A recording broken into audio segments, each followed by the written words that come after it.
July August গণ অভ্যুত্থানে আহতের চিকিৎসা সহ কয়েকটি দাবি নিয়ে বুধবারের আন্দোলনের পর সচিবালয়ে 4 উপদেষ্টার সঙ্গে আলোচনায় বসবেন আন্দোলনকারীরা। সেখানে আছেন সহকর্মী আশিকুল আলম। সরাসরি চলে যাচ্ছি তার কাছে। আশিক, উপদেষ্টাদের সঙ্গে বৈঠক শুরু হয়েছে কিনা সেই বিষয়ে একটু জানতে চাই। সেই সাথে বৈঠকে কে কে উপস্থিত থাকবেন?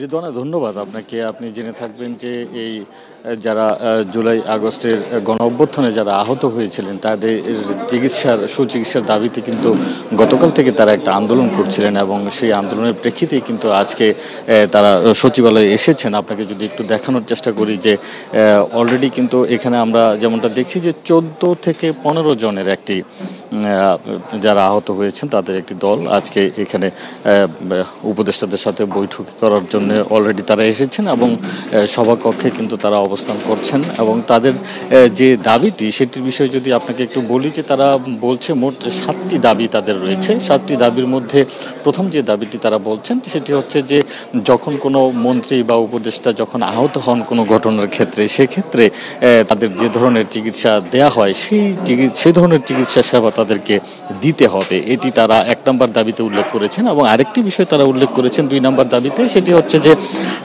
তারা যে এই পর্যন্ত যারা আহত হয়ে যারা পরিবারের পক্ষ থেকে সেই খরচ বহন করেছেন, চিকিৎসার খরচ, সেই চিকিৎসা খরচটি তাদেরকে দিতে হবে। এরকম কিন্তু আরও 5টি দাবি তাদের রয়েছে। সেই 7টি দাবি নিয়ে আজকে এখানে আলোচনা হবে। স্বাস্থ্য উপদেষ্টার পক্ষ থেকে স্বাস্থ্য মন্ত্রণালয়ের যারা রয়েছেন কর্মকর্তা তারা রয়েছেন এবং আরও কয়েকজন উপদেষ্টা এখানে আসার কথা রয়েছে, এমনটা কিন্তু আমরা জানি। এবং সেটিরই কিন্তু এখন প্রস্তুতি শুরু হয়েছে এবং অলরেডি তারা কিন্তু তাদের যে দাবি 7টি দাবি যে নিয়ে এসেছেন সেটি তারা এখানে উপস্থাপন করছেন এবং সেটি নিয়েই কিন্তু এখন আলোচনা হবে। এবং এছাড়াও কিন্তু দেশের বাইরে, ঢাকার বাইরে যেসব ছাত্র গণ অভ্যুত্থানে আহতরা চিকিৎসা নিচ্ছেন তাদের যে সার্বিক পরিস্থিতি সেটি বিষয় নিয়েও কিন্তু আলোচনা হবে। এবং যাদেরকে ইতিমধ্যে দেশের বাইরে পাঠানো হয়েছে তারা কিভাবে চিকিৎসা নিচ্ছেন, সেখানে চিকিৎসা খরচ তাদেরকে কিভাবে দেয়া হচ্ছে সেই বিষয়টি নিয়েও কিন্তু এখানে আলোচনা হবে। এবং সেই আলোচনার জন্যই কিন্তু মূলত